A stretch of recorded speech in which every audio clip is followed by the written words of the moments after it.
Hi guys, it's Martin and I'm here with my dance colleague Carlos Gonzalez of Mambo Pati. These questions, and Carlos, these questions actually were from a gentleman from New York City. Yep. And because he had seen my video that I kind of talked about, and I don't know if you had watched the video, I ended up talking about like the actual connection that it's missing in the social dancing aspect of bachata versus what you see out here when people are dancing, for example, bachata sensual, right? And we all understand, and most people will know that bachata itself has a particular form, Correct. and then bachata sensual has another form, Correct, right? correct. And in this case, my video was talking a bit more about how people are learning the bachata or learning bachata sensual and then having some sort of disconnection when it comes to dancing it socially. Yes. So I figured he actually, these are his questions, and I figured it'd be great to kind of, for you and I to kind of try to answer them to the best of our ability. In performance bachata and social bachata, other than the level of overt sexuality. So some of the things I've been seeing in bachata performance on stage, right? Yeah. Which to me is kind of mind blowing. But I'm seeing bachata performances without one single bachata step. Okay. Okay. Like I don't see it. Okay. Not one single bachata step. People are like doing multiple turns, and So you mean more of the traditional aspect of bachata? it is not happening. Okay. Not on stage, definitely not. All Not nowadays. It is not. Okay. I see that a lot. I just think the biggest difference between the two, also besides that, obviously, Yeah. it's because you're on stage, you have to make things bigger, you have to exaggerate things, Yeah. and that's just performing. Yep, yep. As opposed to when you're social dancing, it's just between you and that person you're dancing with right there. You're trying to find a connection between the two, So I think that's the biggest difference. Yeah. And I think a lot of the times with bachata, because it's so trendy and it gets people are so much attracted to it. It's like I always compare the two, because again I have my ballroom background and I have my social dancing and my club styles and the traditional Latin international dances. I always compare both the bachata to what they call ballroom rumba. It's a very sensual type of movement. I think, again, you know this, the history, and those of you who can go out there and go ahead and Google the history of where bachata evolved and how it came about.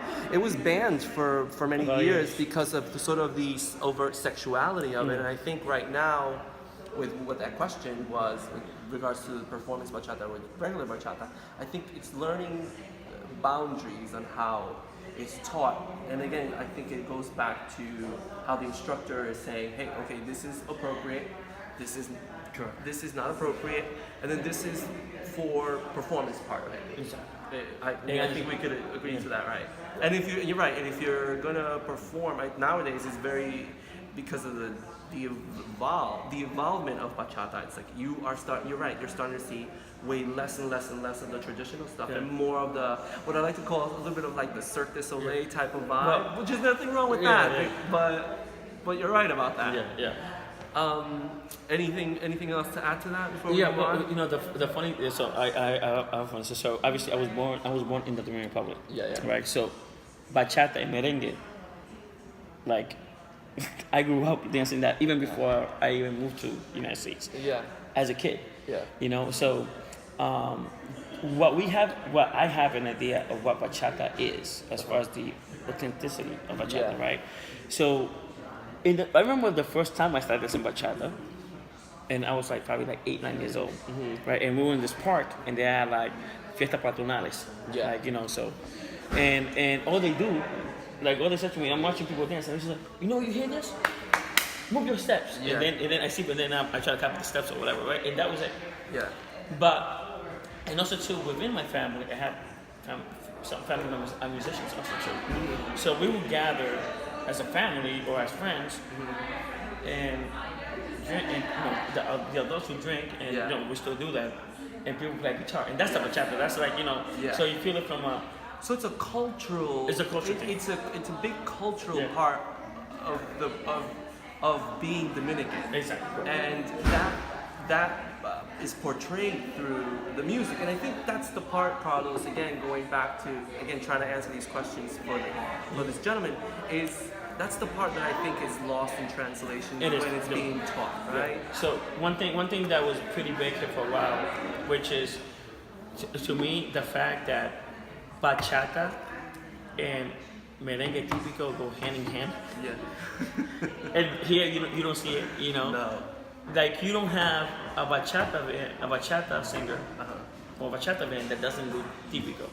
Like they go hand in hand, Yes. right? They go hand in hand. Yeah. I don't see that connection here, right? No. Number one, right?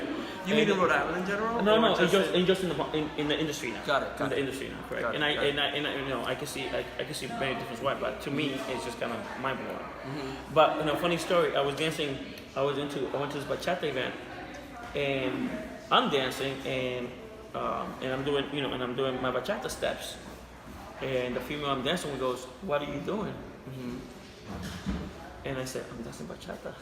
Like I said, "What do you think? What do you think I'm doing?" She was like, she was confused because she comes from like a different idea of what bachata is, Got it. you know. And I think that just, I mean, me as someone that I've seen the evolution of bachata, right? But in some way, to me, it's just like, oh wow, where do we keep it authentic? Yeah. Where do we keep it to the roots? Yeah. That is the fun.